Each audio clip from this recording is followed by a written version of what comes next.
Con motivo del Día Internacional del Niño, les COS han celebrado el pleno Diputados por un Día, una iniciativa de Aldeas Infantiles SOS dentro de su programa educativo Abraza tus valores.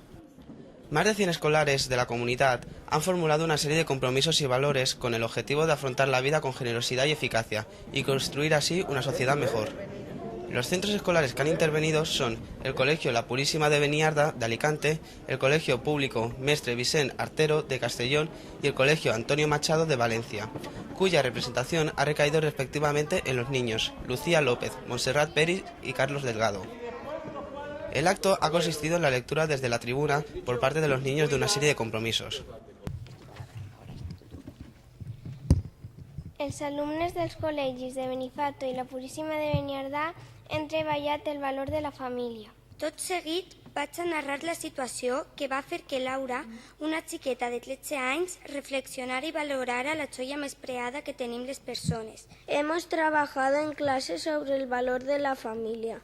Esta es la redacción que hemos preparado los alumnos de la clase de tercero.